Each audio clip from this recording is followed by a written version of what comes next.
Well, so far, we've all seen a ton of videos about the EIBOS Tetras, but I haven't seen a single video about the smaller sibling, the Dyas.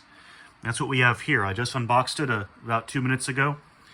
It arrived, and there were these little corner pieces to support it in the shipping box. Hand on my heart, I have not opened this yet. Let's do it together. I'm sure it's the same as the Tetras. But, again, there's been no coverage of the Dyas. So, right, straight away, we've got our product manual here.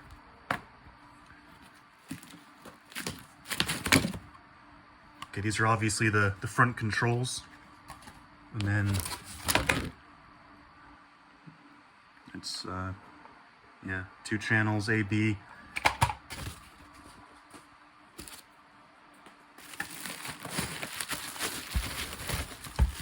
You know what, let me go ahead and take everything apart and then we'll come back to this. Here's everything unpacked. Of course, we've got the main unit here.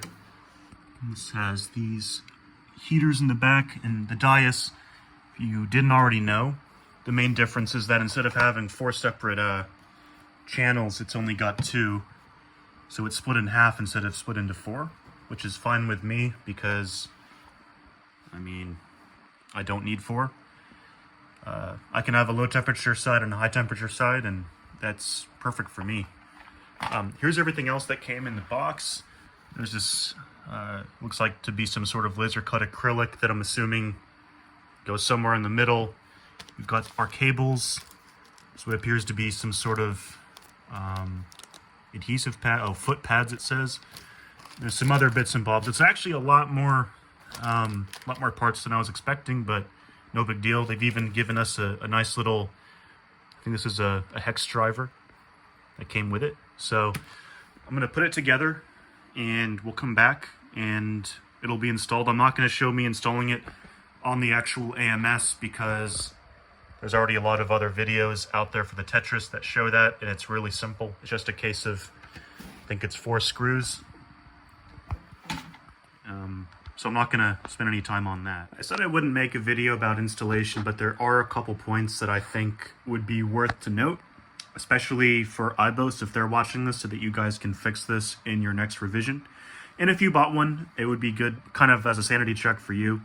So I had a bunch of leftover parts that, according to this is the bill of materials that was in the little booklet. You're only supposed to have 2 8mm screws and 2 12mm screws as your extra parts. And that was true for the 12mm screws here. But the 8mm, I had 6 extra, and then I had 1 of these guys and 3 of these guys, which correspond to this fixture C and fixture B, which are used to secure this center baffle. I was like, did I screw something up? Did I miss a step? But no, it turns out it's only supposed to come with 1 of these. It came with 2. And 1 of these, and it came with 4. I thought maybe for the Tetras, because that's going to have this, well, 3 of them instead of just 1 in the middle. But then even in that case, you'd have 3 of each. You wouldn't have 2 and 4. So that might have just been a simple screw up at the factory. But just so you guys know, don't be surprised if that happens to you. Just follow this. The other thing was, let's see, like the instructions, honestly, I'm quite happy with them until I got to step 8. And this makes absolutely no sense. Like nothing on the entire unit looks like this or like this. There's no part, there's no angle, like lid open, lid closed, upside down, whatever. Nothing. I spent 5 or 10 minutes scratching my head. No idea. It might be an artifact from the Tetras. Maybe there's some sort of extra part on that. There's nothing that looks like this at all in the parts list that we saw back here. Like, I just skipped the step because I assumed that it was a mistake. Everything else was relatively easy and straightforward.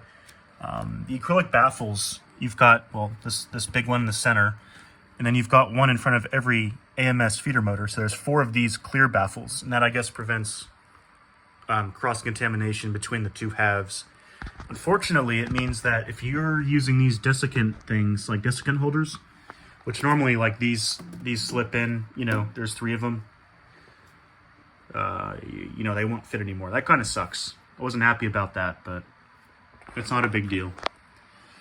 The last thing was, okay, like this was clear, like this is installing the center baffle.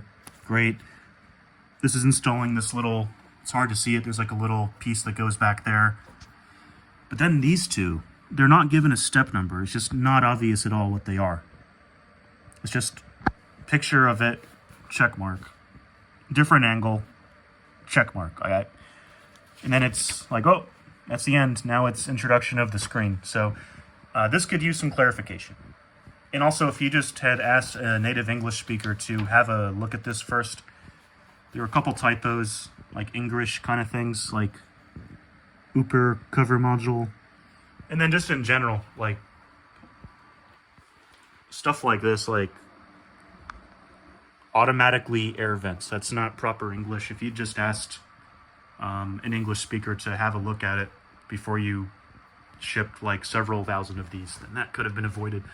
But not a big deal. Just wanted to talk about it. Again, this is, so far, like, I've been really impressed with the fit and finish, the quality of everything. So everything is hooked up and working like expected.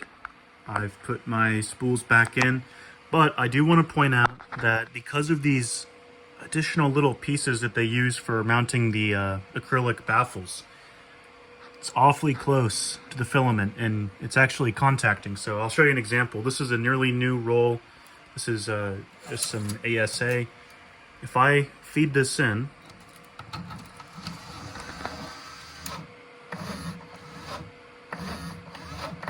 kind of hear it scraping on there.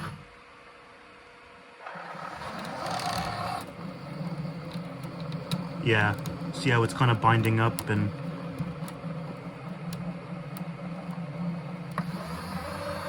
I mean, it's still, I guess it still works, but you got to be careful. If you've got a spool like this where it comes right up to the edge, you can make contact.